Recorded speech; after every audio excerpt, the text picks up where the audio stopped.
I sat there like a South African girl, put my legs one on top of the other, crossed my legs. And when you cross your legs in front of a guru or master, it means disrespect. I didn't know that. I'm a South African. Next minute, he gets up and says, "Who's this girl? Tell her to get out of my class."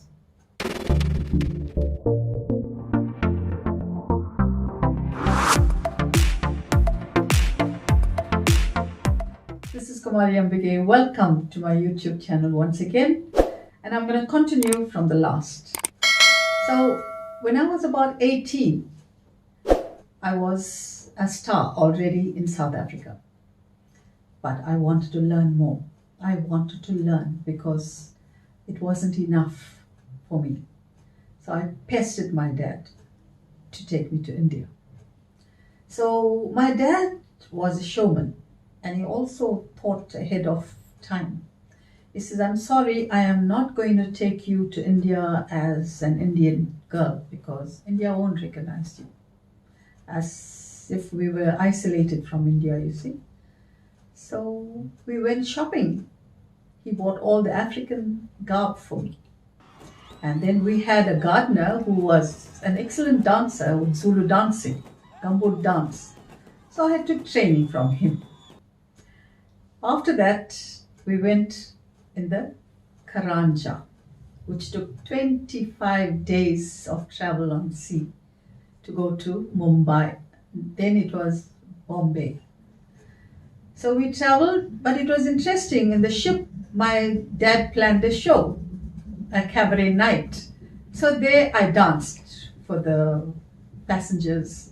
And it was all party right through. It was a beautiful journey. But remember, it wasn't easy. I didn't travel first class.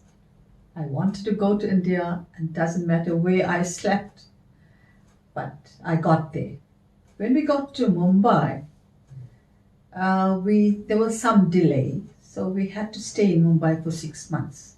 So I didn't want to waste time. Time is the most precious thing for Kumari Ambigay. Time. You cannot buy time. And you want to give time to someone, it's got to be worth it. So time was precious for me. So what I did, let me learn Hindi. So we got hold of a teacher and for 6 months I learned to read and write Hindi. And finally it was so joyful for me to walk the streets of Mumbai and read the posters, the film posters. Ek Phool Do Mali, Pyar Mohabbat. I was getting excited because I could recognize the letters. And there we got a contract to dance. Somebody spread the word around, there's an African dancer here, and give her an item. And that was a highlight, one of my highlights of my career, where I shared the stage with the greatest Kathak dancer called Gopi Krishna. नन्हा गोपाल आज का गोपी कृष्ण खूब नाचा. At that time, for an African girl from Africa to travel to India and dance in front of 5,000 people in the biggest hall in Asia called Shanmugananda Hall. After I danced, I was interviewed by Amin Sayani, then Radio Ceylon announcer. He was so shocked. He says, "No, I'm going to interview you in front curtain." I wasn't used to speaking out. So my father said, "No, you can do it." I went in front of that stage and they asked me the first question, "What makes you come to India?" You know, I said, look at me, I'm half naked. I want to learn Indian culture. I want to dress like them in a sari. So they were so happy. I earned that money. It was 6,000 rupees I got paid. That gave us passage in a train to go to then Madras, Chennai. Well, after we landed in Chennai by train, we booked ourselves in an ordinary hotel, and then we were asked to come to this company called Sivagami Kali Mandro. which was run by actress Chandrakanta. So we went there. So they were having rehearsals with all the girls, about 20 girls, all professional dancers, and I was very scared. But I had confidence because when I was in South Africa, I was trained as an actress. I was trained in the to prepare for the Eisteddfods, and in those days, in the 50s and 60s, the Eisteddfods, when they hear Kumari Ambigay dancing, though it was a competition, it wasn't free. The Eisteddfod committee had tickets for 20 cents and 15 cents because it was dance night. And I'm carrying the overall trophies. So this gave me a lot of confidence to perform. Now imagine this is a professional company and I'm coming there as a learner. First thing they said, they welcomed me very warmly and said, okay, show us what you can do.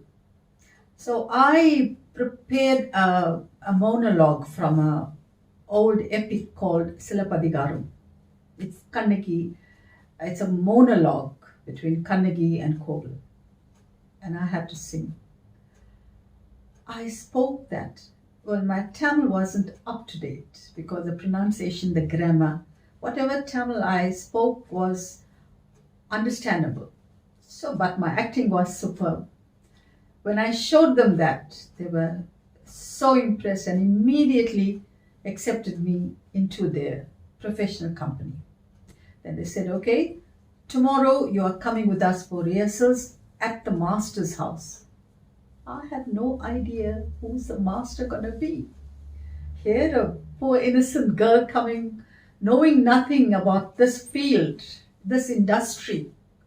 And everybody around me have been acting in films. They have many films in their hand. So I go with them, 4 o'clock in the morning. I go there. The master is sitting on the floor and the girls are dancing. And guess who is the master? B. Hiralal, the great master who trained Saroj Khan, trained all the great dance masters of yesteryear and today. And I had no idea. So behind him there was a couch. I sat there like a South African girl, put my legs one on top of the other, crossed my legs. And when you cross your legs in front of a guru or master, it means disrespect. I didn't know that. I'm a South African. So the master was teaching and suddenly he turned back. And these girls were the rest of the girls were giving me indication like that and like that. I didn't get any idea. So he turned around, gave me a look and he turned back, continuing. Next minute, he gets up and says, who's this girl? Tell her to get out of my class of this house. Just like that, get out. I was like, what happened? The girls dragged me outside, says, you were sitting on top of on the couch when master was sitting down and then you were putting your legs across like you got no respect. I said, I didn't know. No, master doesn't want you anymore. I started crying. My father was still there in Chennai. Then I said, I got two options. To be accepted or not. To be or not to be came to my thought. And I said, no. Let alone the ego, let alone everything. I want to learn under this master. So what I did, I went home. 3 days I didn't go to the class. I was practicing. Luckily I made a friend in the troupe called Banu, and she came every day and helped me with the dance. I got the ropes. On the third day we went for rehearsals. So I got into the group and I danced. And these dances are all film group dances and they're very professional. And I had me dancing with them. And I went bravely and I showed my talent. And Master couldn't recognize the girl he chased outside. So he says, "Who's that girl? Come out." My God, the minute he said, "Come out, come here," I was shivering. Then he says, "Who are you?" And then that person, Chandrakanta, said, "No, she's from South Africa. She's a new girl, just came and joined us." Okay, this girl is going to do that role, that role, that role, all the little roles that wants more acting, she's going to do it. Next minute, I get all the girls gossiping in the side to say, "We are rehearsing for 2 years in this troupe. And here this girl comes yesterday and she takes all our parts away. This is not fair." And they were gossiping. I didn't know anything. But I got all that. I was taking all the roles in the dance dramas. Next minute, I went into dramas.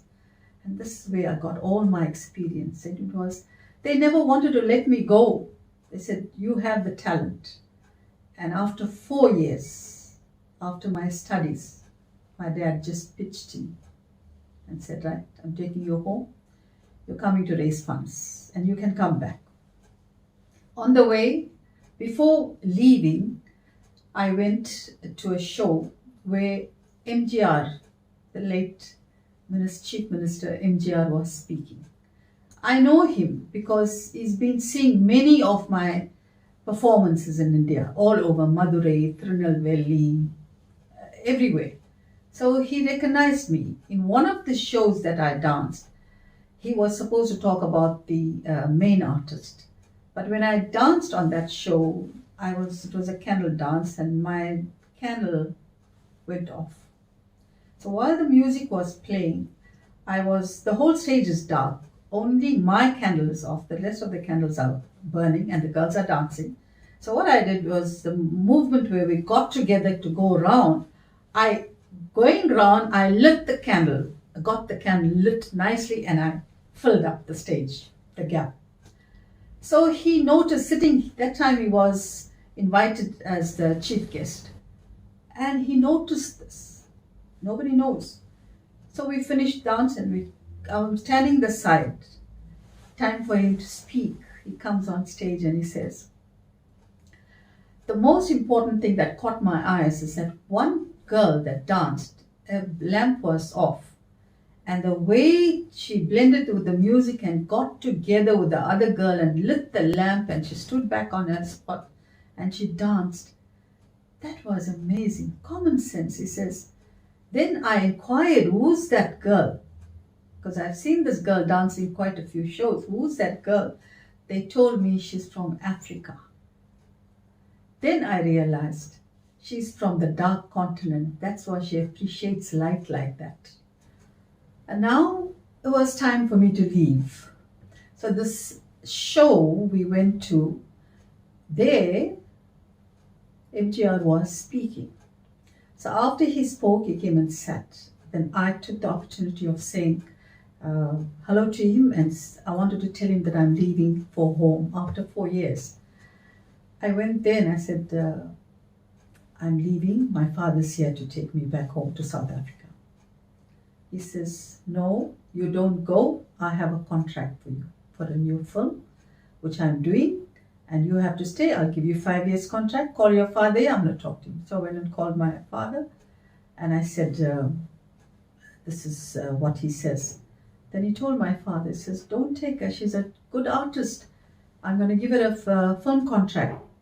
So please don't take her." Guess what my father says? "No, she needs to come back home and serve my country for culture. Otherwise, there's nobody there to serve. She's the only one that's going to, fly the flag of culture in my country." So he says, "You sure about that?" And I didn't realize what movie he was talking about was Ulagam Sutram Baliban. I was supposed to be the other heroine, the next heroine, which was the present Lata was introduced in that So opportunities were missed out, doesn't matter. I came back here and I'm glad that so many children have learnt and still learning from me. And here I have not only decided to teach them dance, drama, and also motivation. I ask my girls before they go to bed, they have to free themselves from this. Be free from fear. Be free from envy. Be free from ego. Be free from lust. Be free from anger. Be free from greed. Be free from enmity and be free from doubt. In this pandemic era, this is what we should practice every day. And with this, Kumari Ambigay is saying, have a wonderful day.